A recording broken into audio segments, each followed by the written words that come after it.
In Volume 1 of this series, we learned how 4-cycle and 2-cycle engines work. We also looked at lubrication and cooling systems.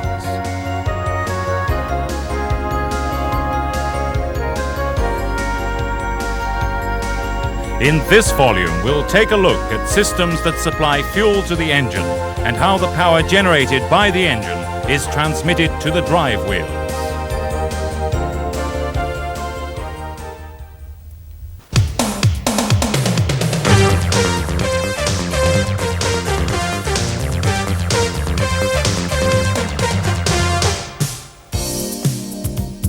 An engine requires both fuel and air in order to run.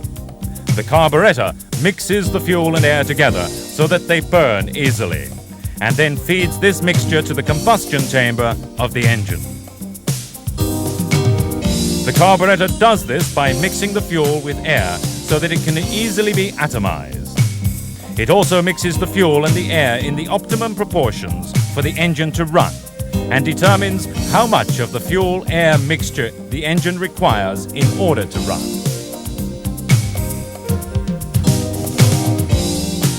Using this atomizing principle, the carburetor takes the fuel and turns it into a spray. Let's take a closer look at how it does this. When air is sent to one end of the horizontal tube, the pressure at the bottom of the tube in the water drops. The water is drawn up into the tube because of the difference between this pressure and the atmospheric pressure. This kind of pressure, which is lower than atmospheric pressure, is called negative pressure. Next, we'll take a tube with a narrowed section and run the same experiment again, using smoke and water. You can see here that the air flows faster at the part of the tube which is narrowed.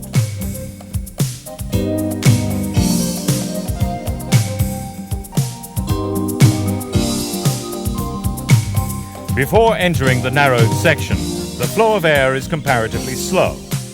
At this point, the negative pressure is weak, and the water is drawn only part way up the tube. As the air enters the narrowed section, however, it moves faster. The negative pressure increases so that more water is drawn up into the tube. The flow of air now turns the water into a spray. We call this kind of tube a Venturi tube, and the section where the tube is narrowed is the Venturi.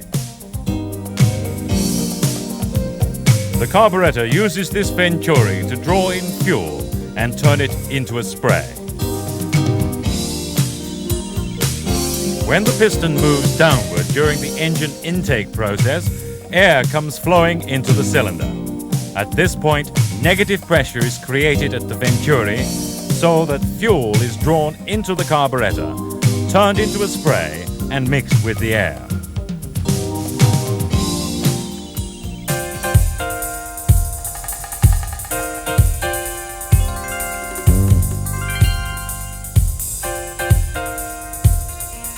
The carburetor has a very precise construction that lets it send just the right mixture of fuel and air to the engine under any driving conditions. There are various types of carburetors used in motorcycles.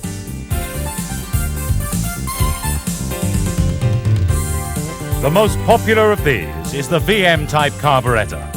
Let's take a look at the basic construction of this type of carburetor. One of the main parts that make up the VM-type carburetor is the main bore, along which air flows when it is taken into the carburetor. Another main component is the throttle valve, which controls the amount of fuel and air by changing the diameter of the main bore. A third is the float chamber, which keeps the fuel at a constant level. Other main parts of the carburetor are the jet needle, which determines the amount of fuel and air used, the various types of jets, and the passages in which they operate. The throttle valve is joined to the throttle grip by the throttle cable. As the grip is turned, the throttle valve moves up and down. At this point, the diameter of the main bore is changed by the throttle valve, so that the Venturi goes into action.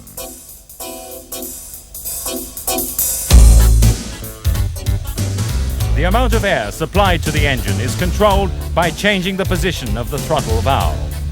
When the throttle valve is in its lowered position, less air is supplied to the engine, and when the throttle valve rises, the amount of air increases. The throttle valve is equipped with a tapered jet needle, which is positioned inside the needle jet.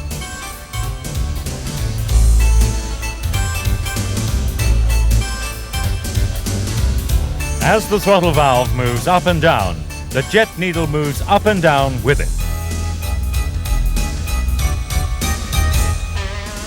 As the jet needle moves upwards, the passage through which the fuel moves gradually grows larger, increasing the amount of fuel drawn into the engine. Thus, in the VM-type carburetor, the up and down movements of the throttle valve and jet needle are what determine the amount of fuel-air mixture supplied to the engine.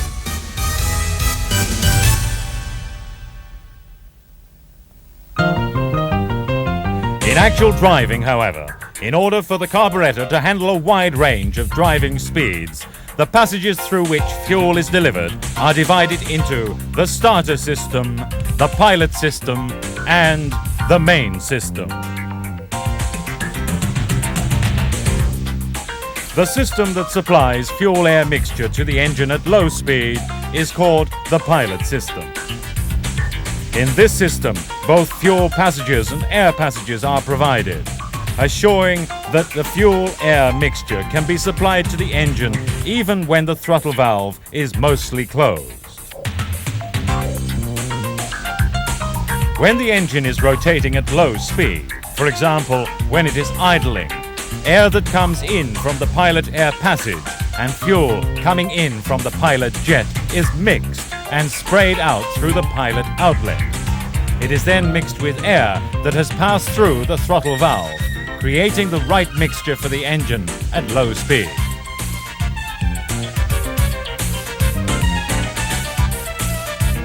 The pilot jet measures the amount of fuel flowing to the engine during low-speed rotation. The volume of air coming in through the pilot air passage can be adjusted by the air screw. Tightening the screw narrows the passage and reduces the amount of air coming in, so that a richer air-fuel mixture is produced.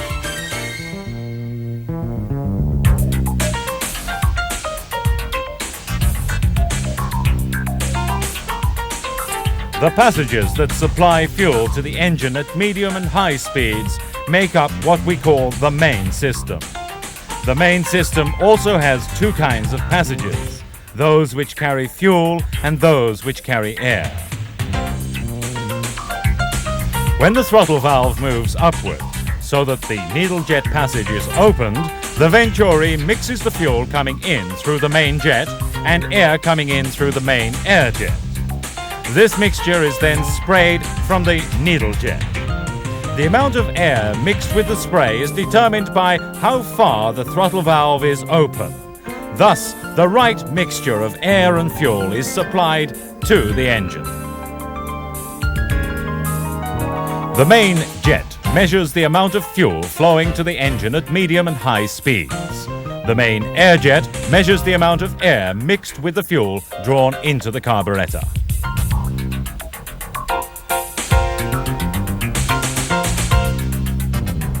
Each jet is stamped with a number indicating the size of the hole in it. A larger number indicates a larger hole diameter.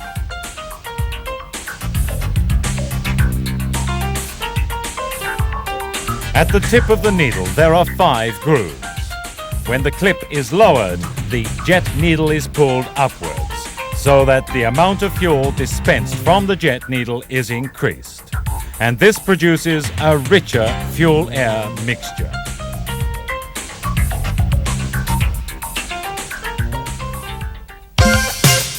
The carburetor also involves a number of other elements, and all of these various processes make it possible to supply the ideal fuel-air mixture to the engine to match the current driving conditions.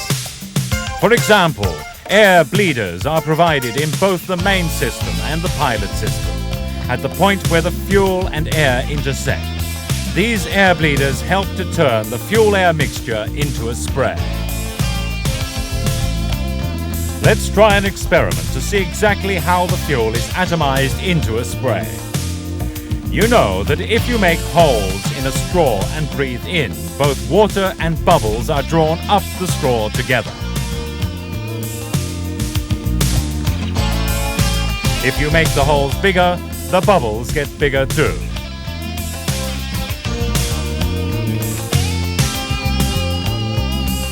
Using this principle, we made several small holes in the side of the pilot jet, in the pilot system, and in the needle jet, in the main system. The air and fuel coming from the pilot air jet and the main air jet are mixed and bubbles are produced. This makes it easier to turn the mixture into a spray as it passes through the venturi. In order to supply a stable mixture of fuel and air to the engine, the float section is designed to make sure that the level of fuel that has accumulated in the carburetor remains constant. The float section consists of a float suspended on the fuel inside the float chamber and a needle valve which is joined to the float and moves together with it.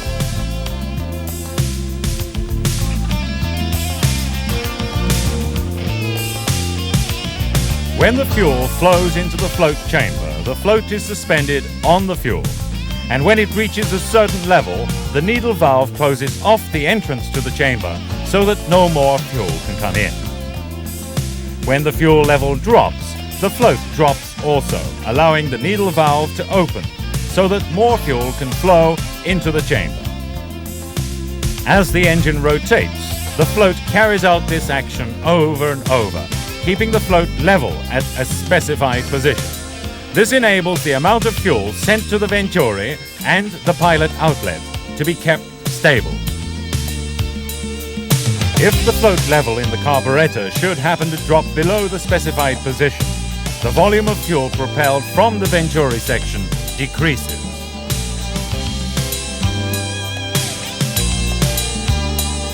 If the float level is too high, however, the volume of fuel from the venturi section increases, and the engine is no longer supplied with the right mixture of fuel and air.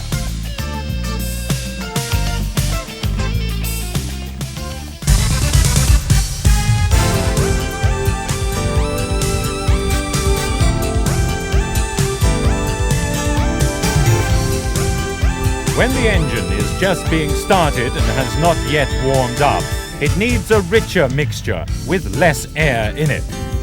There has to be a way to bleed the air out and supply a richer mixture to the engine.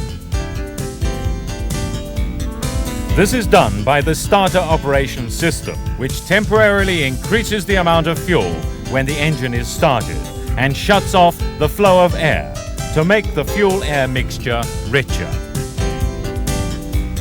The starter system also has air and fuel passages, and the starter valve is positioned at the point where these passages intersect.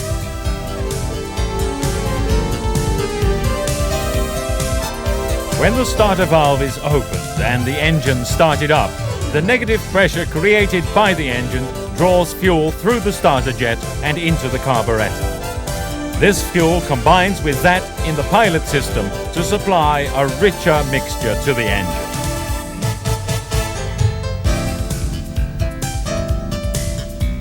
In addition to the manual system you see here, where the starter valve is opened and closed by hand, there is also a self-starter system.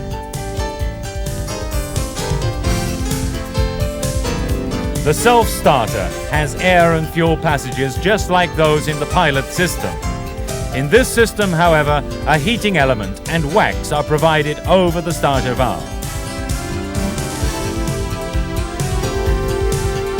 A simplified diagram of this system would look something like this. When the engine is cold, the wax is also cold, so the starter valve is pulled upwards and a rich fuel-air mixture is sent to the engine. The engine is then started up and the current produced by the generator begins to flow to the heater, which gradually warms the wax so it begins to stretch. When this happens, the starter valve begins to shut off the passage little by little, decreasing the amount of fuel dispensed until finally, only the fuel-air mixture from the pilot system is being supplied to the engine.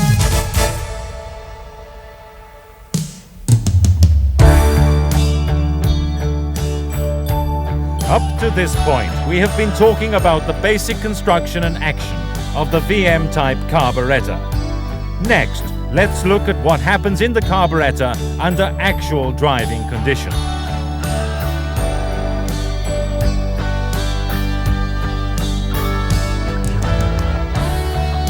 When the engine is cold, the starter valve is activated to start the engine.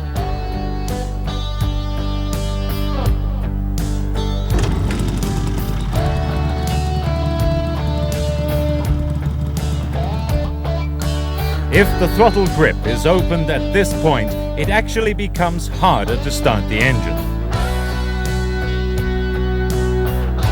This is because opening the throttle valve sharply reduces the amount of negative pressure generated by the engine, which results in less fuel being dispensed.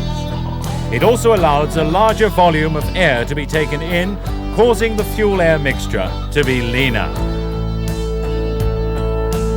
Next, let's look at what happens to the carburetor when the engine is started and warmed up and reaches the idling speed. When the engine is idling, the amount of air determined by the air screw is mixed with the volume of fuel measured by the pilot jet and passes through the pilot outlet. At this point, the mixture is turned into a spray by the air coming under the throttle valve.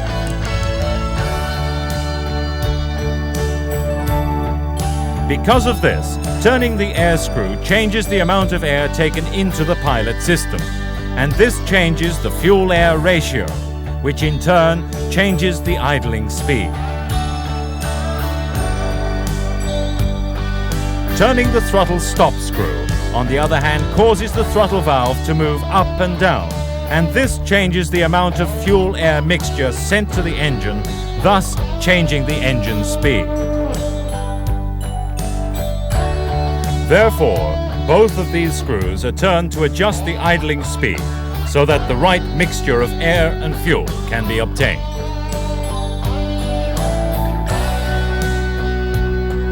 If the throttle grip is turned a little to boost the speed from idling to the low speed range, the throttle valve is pulled upwards slightly. This causes the jet needle to be pulled upwards also, so that fuel from the main system is added to that already coming in from the pilot system. At the same time, the amount of fuel-air mixture flowing to the engine increases, and this boosts the engine speed. If the throttle grip is turned further, we reach the middle and high speed ranges, and the throttle valve is pulled upwards even further. The negative pressure near the pilot outlet drops, so less fuel comes from the pilot system. More fuel comes from the main system, however, and more air from the main bore, so that a large volume of fuel-air mixture reaches the engine, boosting the power.